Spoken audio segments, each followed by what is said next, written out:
उसके 4 बेटे थे। सबसे छोटे का नाम किट्टू था। किट्टू को दुनियादारी की समझ नहीं थी, ऊपर से वो फुर्तीला भी नहीं था। जब बाकी सब अपने पिता की मदद करते तो वो कोई भी काम ठीक से नहीं करता था। एक दिन जब खेत पर सबको खाना परोस रहा था तो उसके हाथ से बर्तन फिसलकर गिर गया। सारा खाना जमीन पर गिरा देखकर उसके पिताजी को बहुत गुस्सा आया। ये तुम्हारा जैसे आलसी आदमी इस दुनिया में और कोई नहीं होगा। तुम्हें खाना खिलाना बेकार है। तुम किसी काम के नहीं हो, निकम्मे हो। मैंने पिछले जन्म में क्या पाप किए थे कि तुम मेरे बेटे के रूप में पैदा हुए। ऐसा कहकर उन्होंने उसे डांटा, जिससे किट्टू को बहुत गुस्सा आया। किट्टू, क्या मैंने जानबूझकर गिराया? तुम हमेशा ऐसे ही कहते रहते हो, हर बात पर डांटते रहते हो। अगर तुम्हें इतनी तकलीफ है तो मुझे तुम्हारे साथ रहने की जरूरत नहीं है। ऐसा कहकर गुस्से में वहीं पड़ी एक कंबल उठाई और चला गया। वो कहा जाना ये जाने बिना वो चलता रहा और एक अनिश्चित यात्रा पर निकल पड़ा।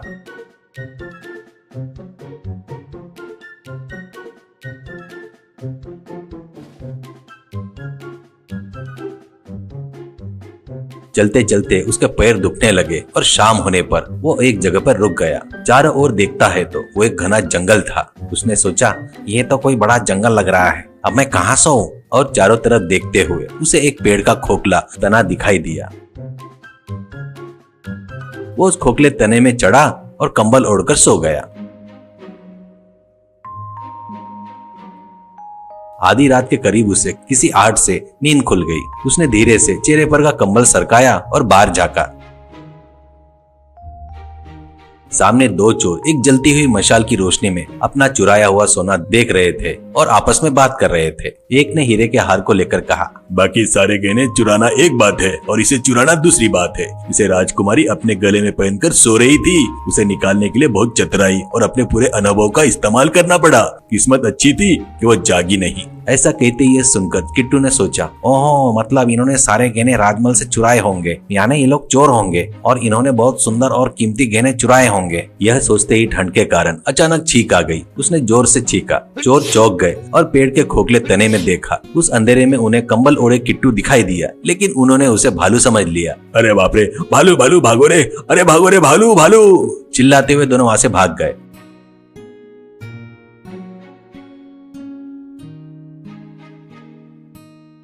उसने चुराए हुए सारे गहने वहीं छूट गए। किट्टू ने पेड़ के खोखले तने से बाहर निकला और गहने को देखकर सोचा, बेचारे गहने खो जाने पर महाराज कितने दुखी हो रहे होंगे। अगर मैं इन्हें उन्हें वापस कर दूं तो बहुत खुश होंगे। ऐसा सोचकर उसने एक पोटली बांधी और चल पड़ा। कुछ दूर चल ही रहा था कि सुबह हो गई।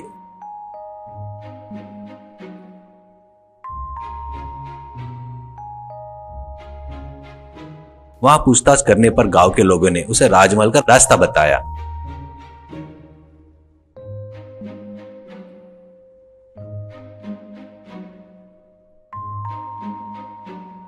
वह चलता रहा और शाम होते होते महाराज के महल के पास पहुंच गया। उसने द्वारपाल से कहा, मुझे महाराज से मिलना है। कहते ही द्वारपाल ने उसे तिरछी नजर से देखा और कहा, अरे तुम्हें राजा से क्या काम है? वह तुम्हारे जैसे लोगों से नहीं मिलते। कहते ही किट्टू ने कहा, क्या राजा के घर में चोरी हुई थी? उसने कहा, हाँ हुई थी, तो क्या? कहते ही किट्टू, मैंने चुराया हुआ सोना वापस लाया हूँ, मुझे इसे वापस सौंपना है। कहते ही द्वारपाल घबराया, फिर संभला और वहां से गुजर रहे दूसरे सिपाही को अपनी जगह पर रुकने को कहा और किट्टू को अपने साथ ले गया।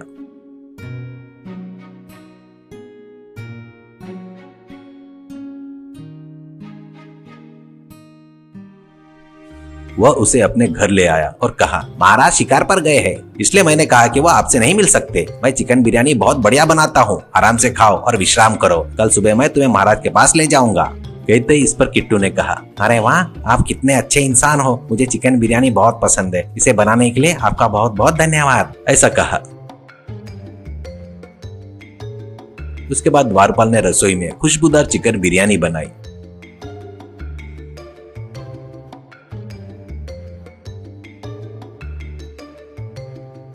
फिर उसने 2 प्लेट में निकाला और एक प्लेट पर कोई नशीला पदार्थ छिड़क दिया। फिर वह दोनों प्लेट लेकर आया और नशे वाला प्लेट किट्टू को दे दिया। दोनों वो चिकन बिरयानी खाने लगे। शायद उसे बहुत जोर की भूख लगी थी, इसलिए किट्टू ने फटाफट बिरयानी खा ली। उसके बाद सोए हुए किट्टू पर नशा चढ़ गया और वो गहरी नींद में चला गया। द्वारपाल ने पोटली निकाली और छिपा दी। उसके बाद क्या हुआ पता नहीं, लेकिन सूरज डूबने के समय किट्टू की नींद खुली तो वह एक सुनसान जगह पर पड़ा था। उसके शरीर में दर्द महसूस हो रहा था। उसे समझ नहीं आ रहा था कि क्या हुआ। वो कमजोरी में चल रहा था और उसे एक झोपड़ी के सामने एक बूढ़ी औरत दिखाई दी। उसने अरे पानी दो पानी कहा।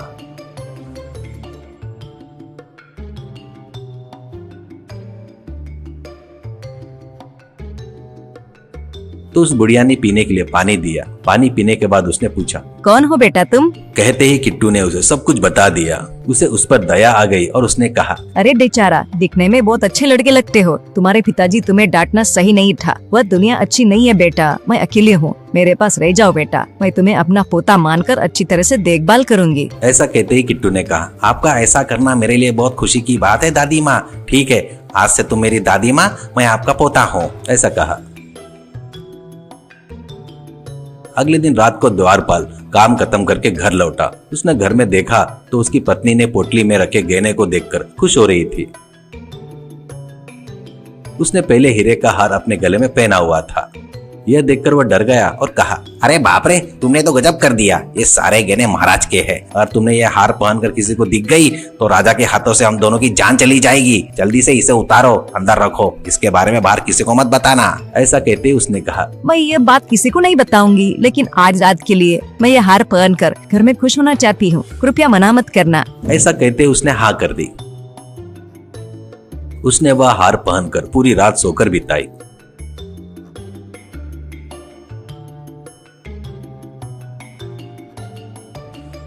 सुबह होने से पहले उसने उसे मेज पर रख दिया और नहाने चली गई।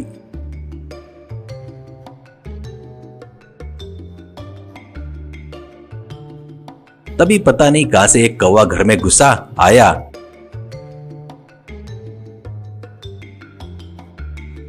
और उस हार को खाने की चीज समझकर चोंच में पकड़कर उड़ गया।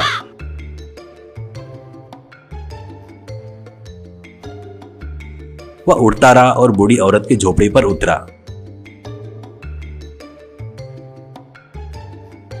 किट्टू ने कौवे की चोंच में हार देखकर आश्चर्यचकित हुआ। तभी कौवे ने उसे नीचे गिरा दिया और खाने की कोशिश की, लेकिन जब उसे पता चला कि वह खाने लायक नहीं है तो वह उसे छोड़कर उड़ गया।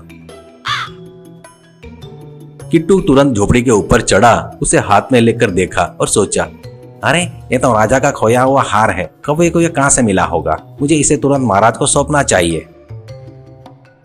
और वो राजमहल के लिए निकल पड़ा।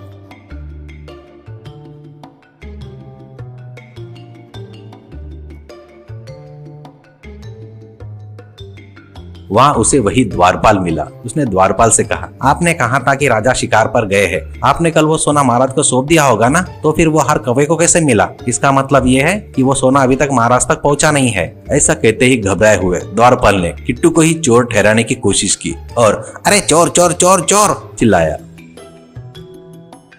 तुरंत राजा के सिपाही आए और किट्टू को पकड़ लिया। द्वारपाल ने कहा, यही है जिसने राजा के घर में चोरी की है। यह रहा हीरे का हार, बाकी के गहने कहाँ रखे हैं? इसे उगलवाओ।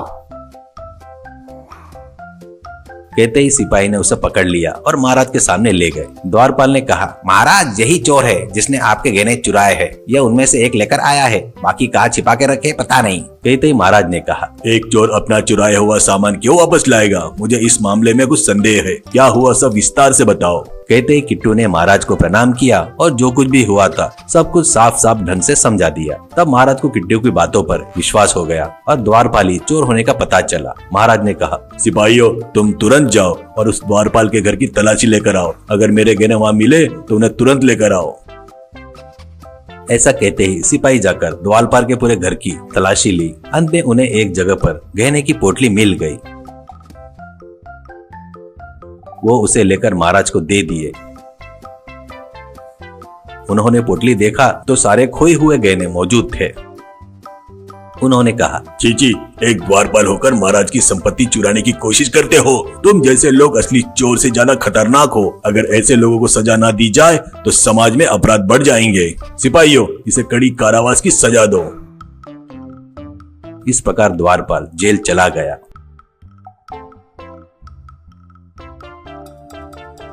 महाराज ने कहा, शाबाश किट्टू, तुम्हारे जैसे ईमानदार व्यक्ति को देखकर देशवासी गर्व महसूस करते हैं। तुम्हारे इस महान कार्य के लिए मैं तुम्हें अपने दरबार में अच्छी नौकरी देता हूँ। इतना ही नहीं, मैं तुम्हें बहुत सारा सोना भी देता हूँ, ले जाओ।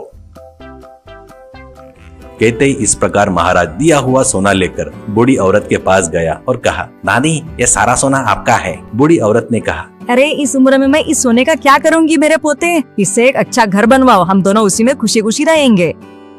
इस प्रकार किट्टू ने शानदार हवेली बनवाई। बूढ़ी औरत ने उसे अपनी माँ से भी ज्यादा पाला और जब तक जीवित रही उसकी देखभाल करती रही। इस प्रकार वो दोनों उस घर में खुशी खुशी रहने लगे।